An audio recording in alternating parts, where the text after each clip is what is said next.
So yan, at magandang tanghali. So tanghali na tayo. So nag-ano muna kami, nagbiyahe, nag-deliver muna kami. Ito at umuulan-ulan na nga. Kagabi hindi tayo nakapag-serga kahapon gawa ng madilim na nung makarating tayo dito. Tapos hanggang tanghali nag-deliver nga kami.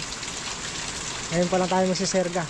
So ayaw na natin pakampante kahit na maayos na, kahit na nakatubular na yan. Ayaw na natin pakampante dahil di natin alam yung hangin na darating. Huwag naman sana huwag naman sana ganig di baling ulan na lang, biglang hangin, nakakatakot yung hangin eh. May mga alambre tayo dito kahit na sergahan lang natin na alambre.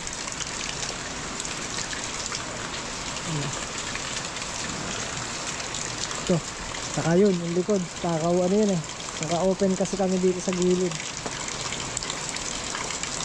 Kahit dito lang sa gilid na to, saka yung sa harap. Mahirap magpakampante sa bagyo ngayon, napakalalakas. Tapos yung car wash ko, tinanggal ko muna. Yan. Pinasok ko muna sa loob para safe na muna yung car wash. Dito na muna siya ginagana ngayon.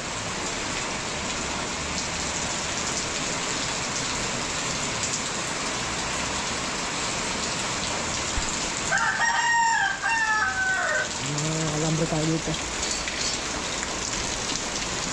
Kahit na alambre lang.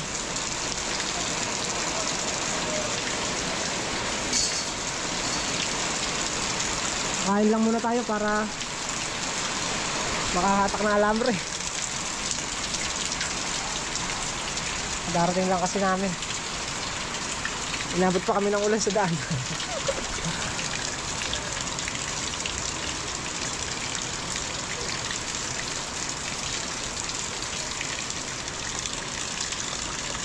Serga.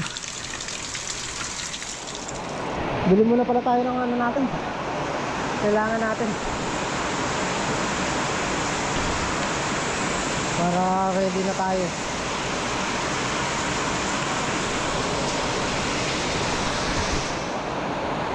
Gatas si Alia, mamaya magsara yung mga mga Osage, mga Alphamart, mamaya magsara.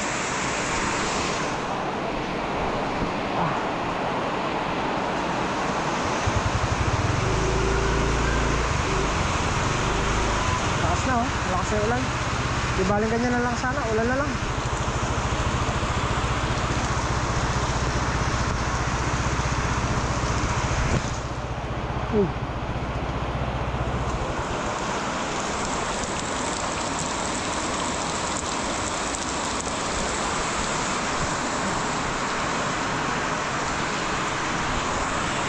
Gatas, tinapay.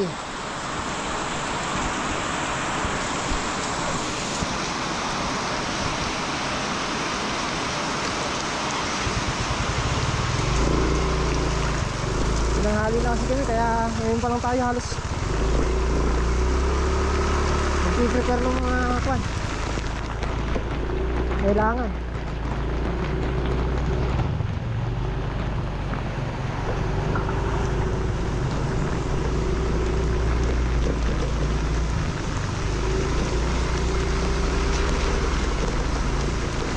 Makikipanic buying tayo kahit wala tayong pambili. Mahirap nabibili lang tayo mga gatas ng mga kailangan ng mga bata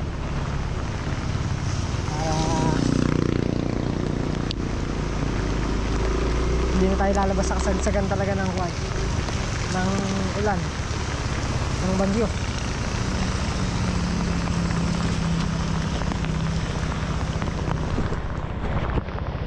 Pumunta tayo sa Alphamart, hindi ko gatas. Tapos mamaya din tayo bibili ng mga kwan sa Osage naman. Mura din. Dito lang kasi may gatas.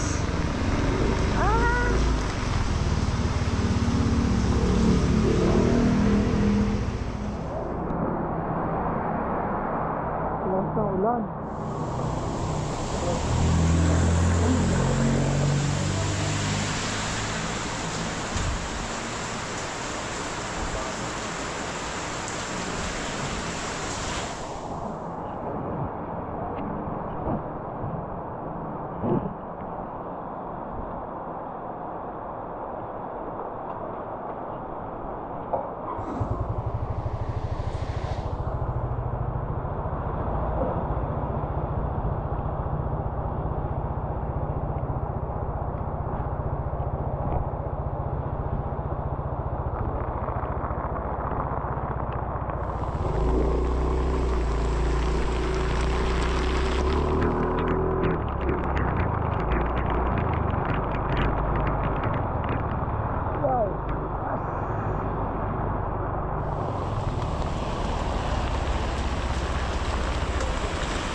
A few moments later. Ah, sarap.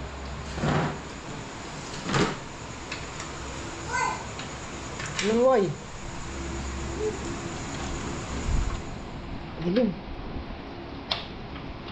Signal number 4 rin. Signal number? 4. Ito masakit. Pumunta ako ng Alphamart. Pumunta ako ng Alphamart. Bili kong gatas. Pagdating ko ng Osave, nalaglag pa yung 200. 200 pesos, sayang. Hindi ko tuloy nabili yung nuggets, tsaka yung gatas na isa. Hindi malaman lang kusang nagbalik. Ay.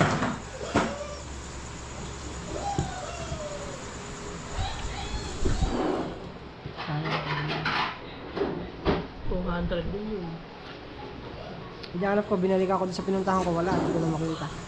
Ano na makikita, basta-basta.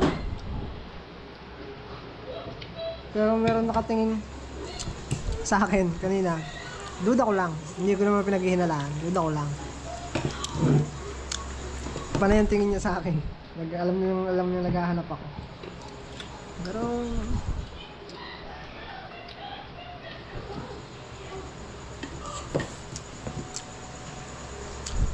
para sa kanya siguro talaga yun.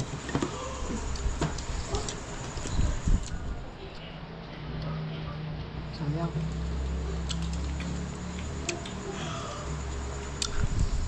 Pag dampot yun ng nuggets, tinignan ko muna kung may pera ako. Nakita ko 200. May 200 pa. Kaya bumili ko nuggets. Pang ulam sana mamayang gabi.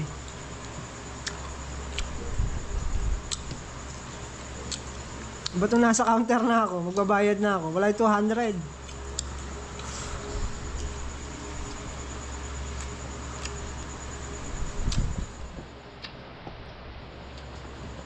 Wala na. Wala na yung 200. Ako nakakita ko 100 din. Balilit ko sa kasel. Binalik mo sa kasi. Mm. Konti lang kami, siguro mga nasa 7 piraso. Dahil wala nang laman yung ano. Kain mo tayo. Wala nang laman yung Osave. Dahil nagpanik ba yung mga tao.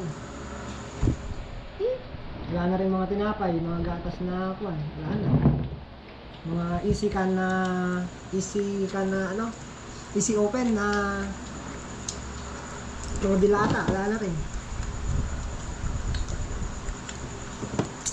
Kaya wala na masyado pumapasok.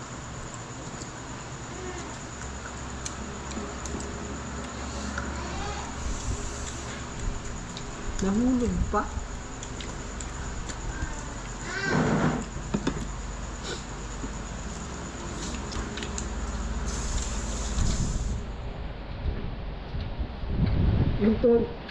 Magtutuyo ka muna mamaya. Kain na kaya?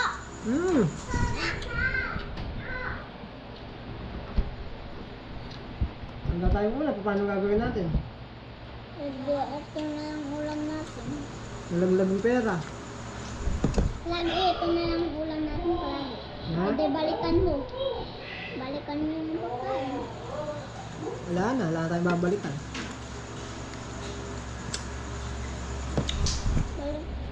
Balikan mo na yung 200. Wala na.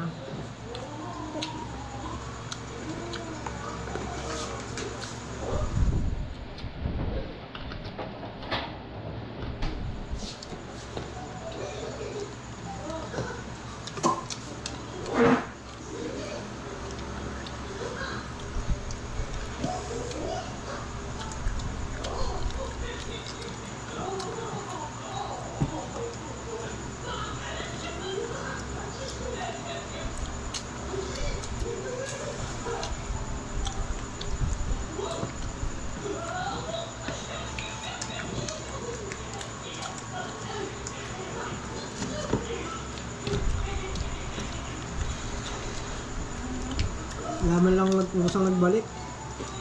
Hindi yung babalik doon dahil bagyo. Kailangan din nila yun. Halagang 200 piso. Kanan pa?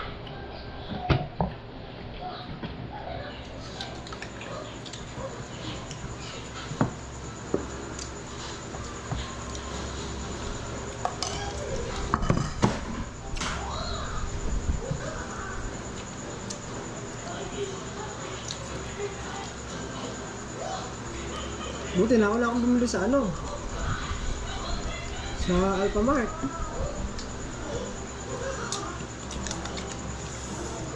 Nakabili naman akong gatas ni Aliyah. Yung mga tinatinapay nga. So, said na. Kaya lang, wala na. Ubusan na nga ng stock. Marami na nga ng stock. At yung mga sardinas, wala na. Tinapay, wala na rin.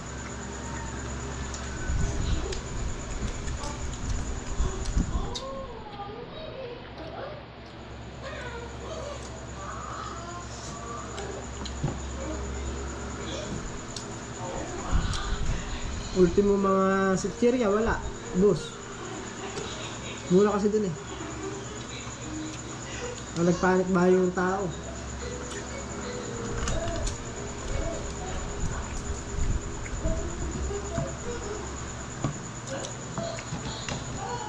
Sayang.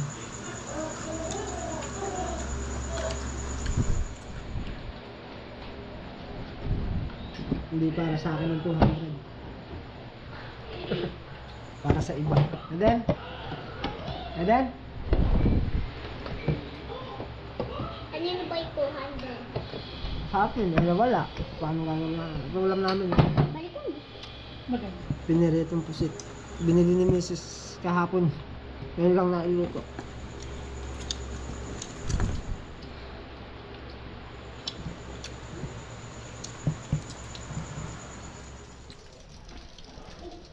Hindi ako makamove on sa 200.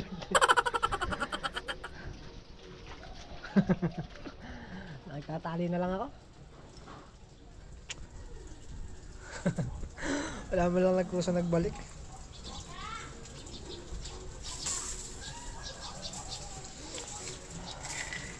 Ang kasalanan ko naman, wala naman akong sinisisi ron, kaya lang.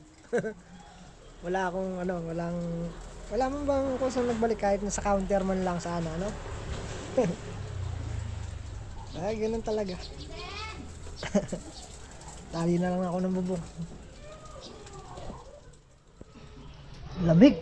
Ramdam mo na yung hangin. Mahangin-hangin na kanina. Ito yung mga sili, oh. Ay, yung sitaw. Hindi pa nalalagyan ng... Ay, kalamig. Kalamig ng patak ng ulan.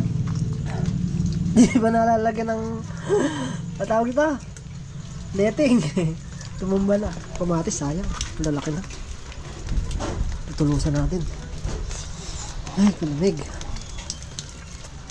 Okra. Higa. Ay, mahangin, kalamig.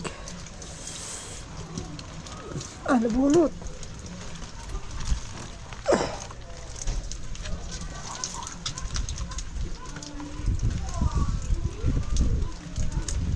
Liwanag na. Wala nang ulan, no? Mahina na lang, ambon na lang. Hindi sana lumakas. Lamig.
wala tayong pagkakapitan.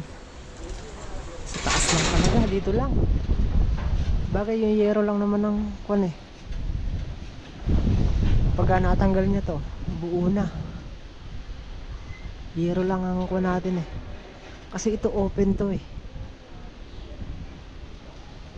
So, okay naman tayo dito sa gilid dahil may mga wala naman yan, may mga sanepa naman na gilid kaya hindi rektang papasok agad. Tsaka yun, sa harap na yun ang importante, yung harap. Ayos din natin tali yun. Pusin lang natin to.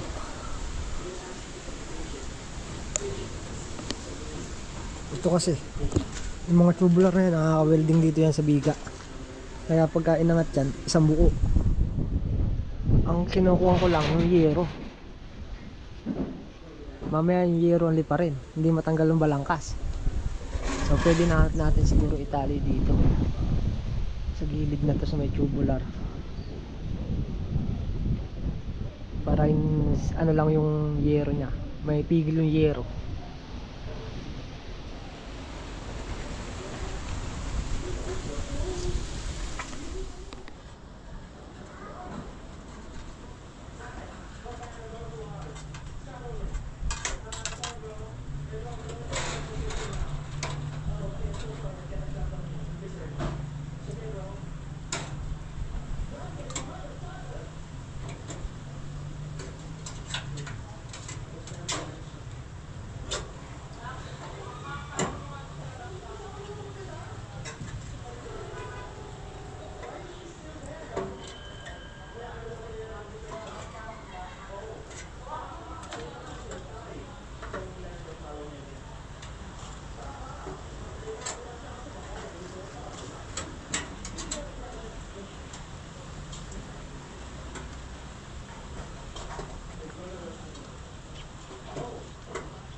Maganda sana kung lubid, kaya lang wala eh.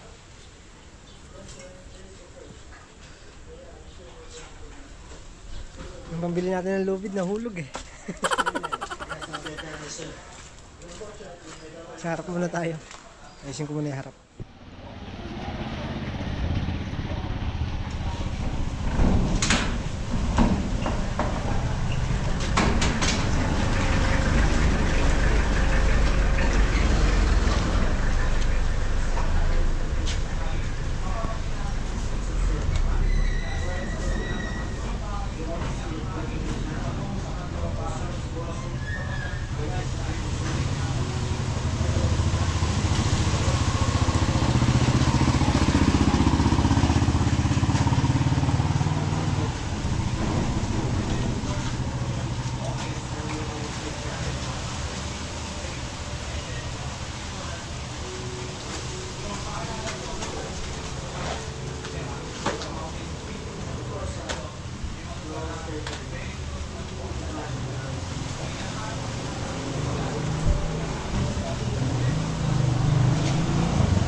Lupig! Ano lang, paano? Ilang yan? Sino lang to eh? Andiyan yung ano, long nose. Okay naman ito.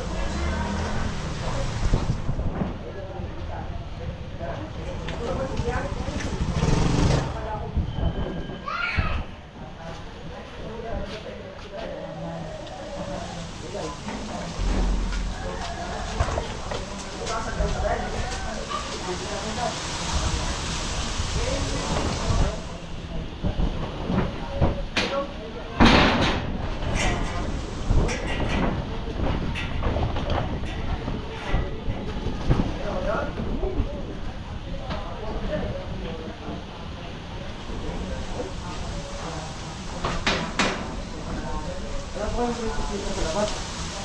Ha? Wala kayong gripo? Gripo? Oo. Labas?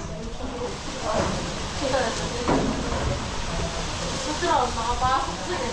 Doon, kilometro.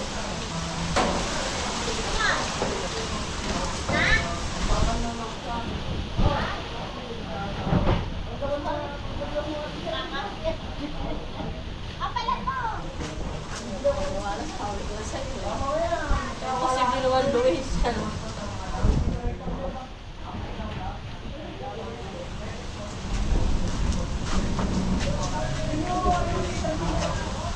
Isa pa.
Tinanggal ko, mamaya kasi mabasa eh. Pagkaano na lang. Wala mo tayong gagawa. Sayang man yung mga linis kung mababasa naman yung karwas. Mas malaki gastos. Sakit. Nabawasan pa ng dumi. Haba. May nagsisipaglinis. Kanina pa yan. Mas mahal pagka nasira yung karwas.